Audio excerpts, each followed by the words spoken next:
Hey there, Mountaineer Nation. This is the Beard coming to you again with another impromptu Beard in Space. Today's topic, I'm going to double down on. I didn't intend to, but I felt I had to clear the air once again. So today's topic is Neal Brown versus Coach Stew, Part 2. And what I'm going to talk about today is a post that I made yesterday that apparently was a hot take. I didn't intend for it to be a hot take, but it was received that way. And so I just want to, again, clarify my point because I think it's getting a little skewed and people are reading into it the wrong way. And so we'll start with the original post. This was yesterday on X. I put it on Facebook as well. So I said, forget the record, think big picture. Is head coach Neal Brown the new Coach Stew? Underwhelming at WVU, but left behind elite pieces for instant success. That was the entire message. That was it.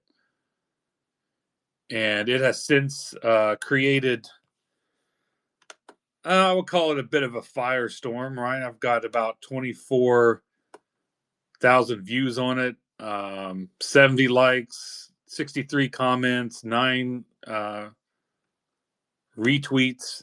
So it's got some legs, at least among the WVU community, the social media community. And so what I want to clarify on this is I'll bring a couple topics that comments have been made to me. First and foremost, I am not comparing Coach Stew to Neal Brown as far as their record, the person they are. I'm not even dissing on Coach Stew, right? I will say this statement, and it's 100% true. And I think a lot of people would agree with me. The WVU football program, was in better hands under Coach Stew than it was Neal Brown. I 100% believe that. I don't think that's much of an argument. He clearly had a better record, right? 3 9-win seasons in a row compared to Neal Brown, who only did it once, right? We were ranked under Bill Stewart multiple times. And so I don't think that's the argument to be made. But it seems that people are anticipating, or not anticipating, but interpreting what I'm saying as that I think Coach Stew and Neal Brown are the same guy. No, that's not what I mean. It's not what I mean at all. What I'm trying to say is that Coach Stew had a core group of talent on his team before he was fired. And I'll use 3 examples because I'll use 3 examples for who's on the team now from Neal Brown era. So Geno Smith, the quarterback, Tavon Austin, and Stedman Bailey. Those guys are WVU greats. They're all-timers. They rank up there among some of the greatest players to ever wear the WVU uniform. No doubt about it. There's no question.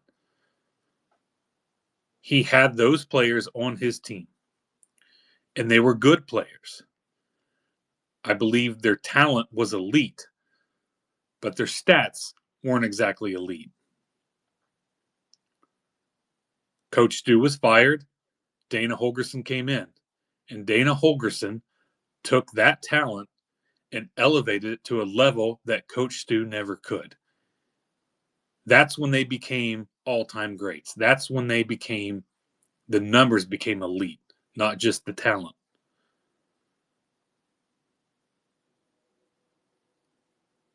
And the entire post was to say that I believe that Neal Brown is similar to Coach Stew in that way.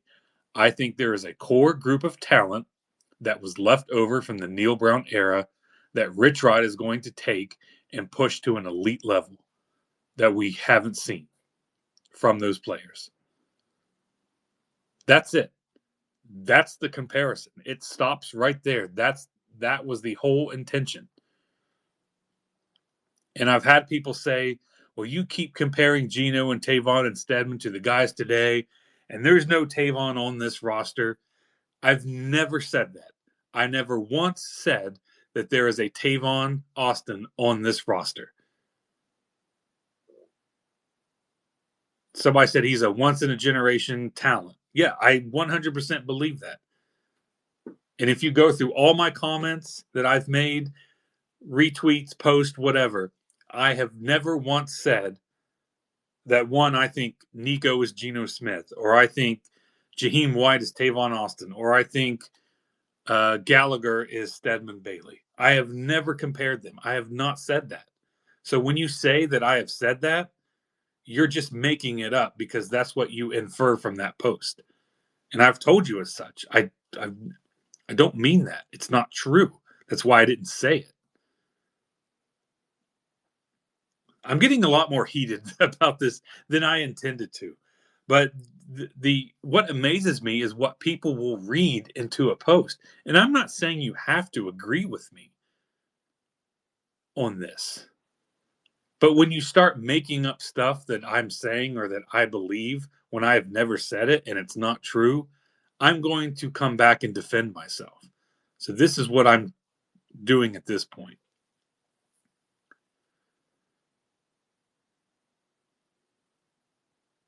And I will say, I believe that, and I'll use three guys on the roster now: Nico Marchio, Jaheim White, and Rodney Gallagher. I think they are an elite talent who didn't put up elite numbers under Neal Brown, but I believe the potential is there. And now that Rich Rod has taken over, he will push that talent to a level we have not seen, and they will put up elite numbers, much like what Dana did with Geno, Tavon, and Stedman. And when I say elite, I mean the production that they have on the field is some of the best in the country. The importance they are to the program, they make plays that lead us to wins, right? They take over games because of their talent.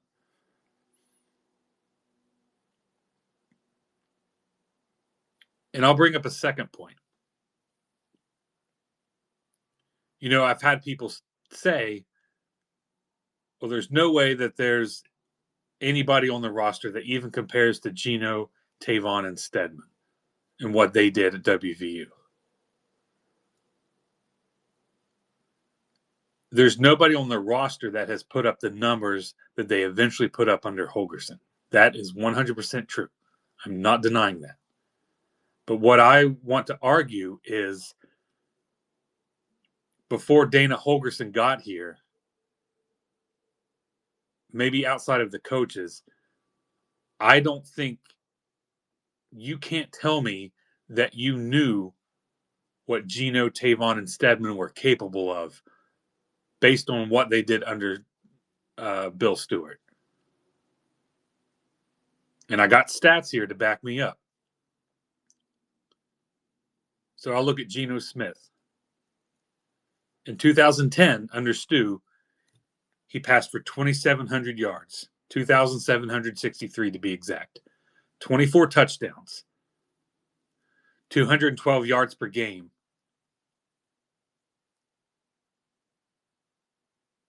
Now, the next year, under Holgorsen, 2011, he passed for 4,385 yards, 31 touchdowns, 337.3 yards per game. His increase in productivity for his passing yards rose 58.7%. His touchdown productivity rose 29.2%. His yards per game rose 58.7%. Okay, that's what I'm talking about. Geno Smith in 2010, like I said, threw for 2,700 yards. And I looked it up on ESPN. That was ranked 40. I want to make sure I have it right, but I believe that was like 40 some in the country. I'm going to double check here. 43rd. In 2010, under Stu, based on the passing yards, Geno Smith was ranked 43rd in the country. That's not elite. That's good, right? You're top 50. That's really good. But that's not elite. You're not one of the best in the country. Now, fast forward to 2011 under Holgerson. He threw for 4,385 yards. Any guesses on where that ranked? Number 4. He was a top 5 passer, as far as passing yards go. He was a top 5 passer in the country at number 4. That is elite. You are one of the best. So I don't think you can say, based on 2010 under Stu, you knew what Geno was going to do the following season. Holgerson turned him into one of the most elite passers in the country. Stewart didn't. He didn't have him at that level. That's my point. And I'm not saying anyone on this roster is Geno Smith. I'm saying Stewart couldn't get the production out of him like Dana Holgerson could. And I'm saying that Rich Rodriguez is going to get the production, or I'm saying Neal Brown couldn't get the production out of these guys the way that Rich Rodriguez is going to. Again, that's it. That's the argument. That's all I'm saying. And I'll just throw in Stedman Bailey. Well, I'll do Tavon Austin real quick. Okay, 2010, 58 receptions, 787 yards. And I think he had like 8 touchdowns that year. Under Holgerson, 101 receptions, 1,186 yards. His receptions went up 74.10%. His reception yards went up 50.7%. Okay, 58 receptions for 787 yards. I wouldn't call that elite. And I'm looking it up right now. 787. He's not even in the top 50. That puts him number 76 in the country as far as yards. Now we'll look at 2011. And I said he had 1,186 yards. This space was downloaded via spacesdown.com. Visit to download your spaces today. He's now number 22 in the country. That's the jump that Holgerson took Tavon Austin. Well outside the top 50 to now into the top 25 as a wide receiver in terms of yardage. Now his touchdowns were the exact same. Now I'm going to go into Stedman Bailey. And this will blow your mind. And if you can tell me that you knew Stedman Bailey was an elite, soon-to-be Blitnikoff Award finalist and should have won, then you're just lying to yourself. And you're lying to everybody else. 2010 under Stu. Receptions, 24. Yards, 317. TDs, 4. I'm not even going to tell you what that ranked. It's probably not even on the radar. Right? 24 receptions for 317 yards. It's not elite. Again, the talent is there. We know that because of what he did. But we didn't know it at the time based on those numbers. You could have never predicted what Holgerson was going to do with Stedman. Now, fast forward to 2011, 1 year later. Receptions, 72. Yards, 1,279. TDs, 12. His receptions went up 200%. His yards went up 303.4%. Yards per game went up 303%. Touchdowns went up 200%.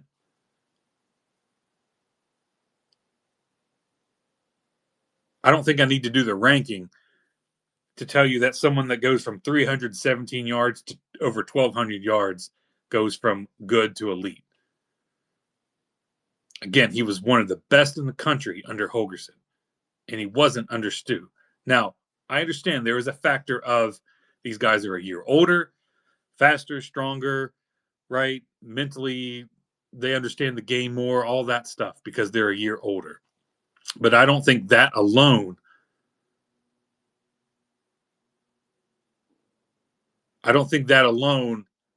measures the amount of productivity that was increased from year to year, right? It's because of Holgerson and his system. He unleashed their talent. He pushed them to a level that we didn't know was possible. Or maybe we knew it was possible, but we'd never seen it before.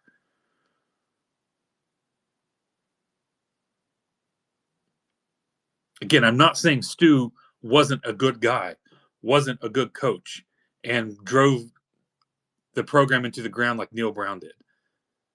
That's why I specifically said, forget the records, think big picture. Right? It's where the culture was to where it's going to be.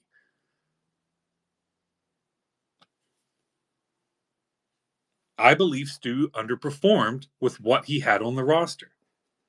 Did he have more wins? Sure, but I think a lot of that was the defense. Give Jeff Castile a lot of credit. We had very good defenses. And we had a pretty watered down schedule. Right? This wasn't the old Big East days with Tech and Miami and Pitt. Well, I think Pitt might have still been there, but this was a different Big East. Right? It had been fully rated by the ACC at this point.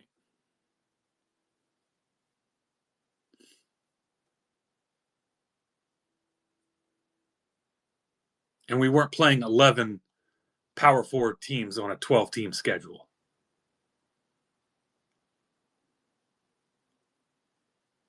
But that's an argument for another day. I'm not even putting that in there. I shouldn't even said it.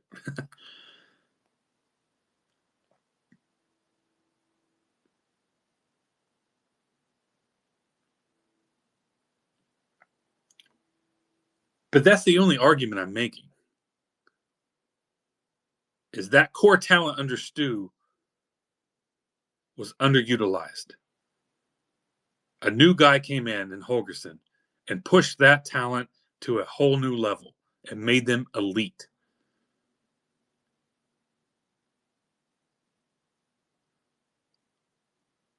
And I believe that the talent that Neal Brown left behind in Nico Marchio, Jaheim White, Rodney Gallagher, and I'll even throw in Jaden Bray. But I'll stick with the core of Nico Gallagher and Jaheim White. I think they have elite talent. I just don't think we've seen it because it hasn't been utilized to its full potential under Neal Brown. Just like Gino, Tavon, and Stedman weren't utilized to their full potential under Stu. It took a new coach, a new system to push them to a level to make them elite. And I think that's what Rich Rodriguez is going to do. Hey, and if I'm wrong, then so be it. I'm wrong. I can be wrong. It doesn't bother me. I'm not saying this as like a hot take. I'm saying it because I believe it to be true. I don't think we're giving Neal Brown enough credit for talent that he brought in. Where we fall short is Neal Brown didn't know how to develop it or use it properly. But the talent was there. We've seen what Jaheim White can do. Nico and Gallagher were 4-star recruits out of high school. And if you go look on 24/7 Sports. I did it this morning.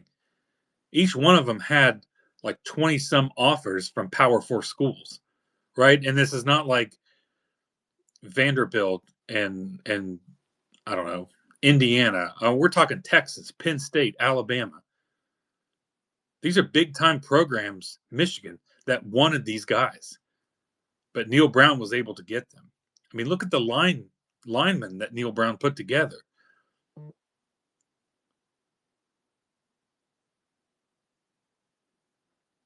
Right? 3 of them play for the Steelers.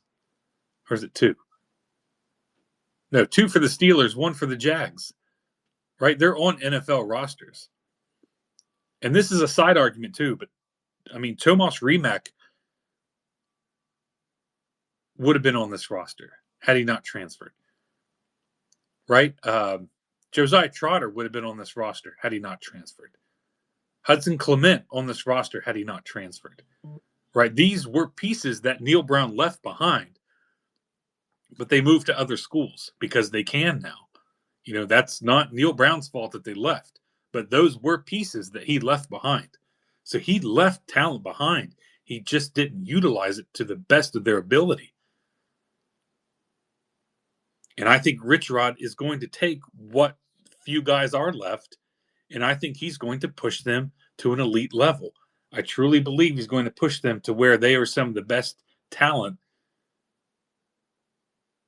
in the country. I believe their stats will reflect to be some of the better talent in the country. Will it happen this year? I don't know. I hope so.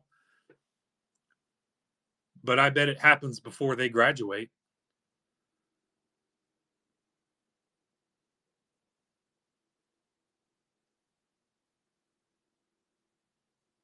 So that's all I'm saying.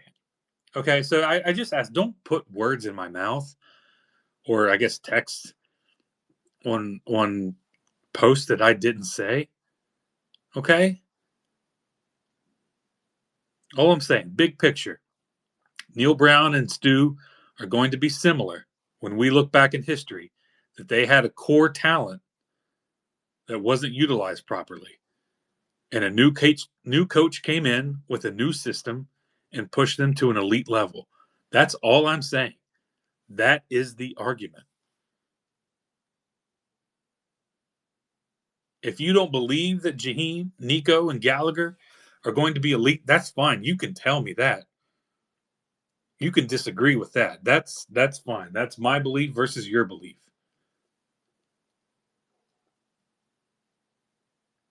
But don't tell me I'm trying to say that there's Geno Smith and Tavon on this roster. Never said that. Those words have never come out of my mouth, or I've never typed that on the screen or in a post. Again, I didn't type it because I don't believe it. I only tell you things that I actually believe.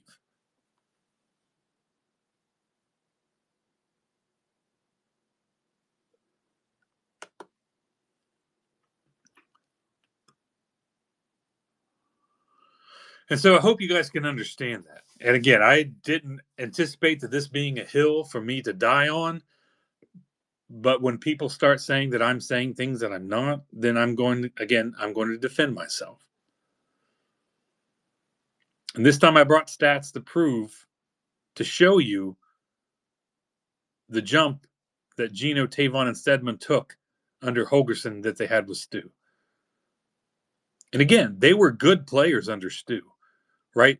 The talent was there. It was an elite talent when they came in. And I believe that of Nico, Jaheim, and Gallagher. The talent is there. The production wasn't elite. It was good, but it wasn't elite. The same thing with the 3 guys now. Not Tony, Brad, and Hoppy, but Nico, Jaheim, and Rodney Gallagher. The talent is there. I believe the elite talent is there. It just hasn't reflected in the production. But that's where I think Rich Rod's going to take over and push them to that level.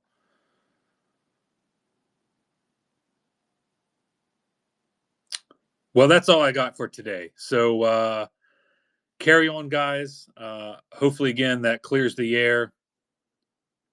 I don't think I'm saying anything out of turn. I don't think I'm saying anything that's a hot take. I mean, at worst, you don't think Jaheim White's an elite talent. You don't think Nico is an elite talent. That's fine. That's totally fine. I will just say there's 20 high-level Power 4 schools that thought differently when they were being recruited. They all saw something in them. So did Neal Brown. He got them to come here. That says something to me. When you look at a guy's recruiting list, that says something. when you have some of the best programs in the country, elite programs that have won national titles, offering two guys on your team. And Jaheim was kind of a diamond in the rough. He didn't have a lot of offers, but we've seen what he could do. But when you have that many schools offering two of the players on your team, that shows to me that the talent is probably elite. And so we'll see. We'll come back to this, right? After year one, we'll come back, we'll reassess this and see what they've done. And again, if I'm wrong, I'm wrong. So be it. I don't care to be wrong. I'm not afraid of being wrong. I'm just telling you what I think. And if I think your assessment of what I've said is wrong, I will defend myself. And that's all that is. I hope you can at least respect that. Like, I'm not going to back down. I believe what I'm saying is true.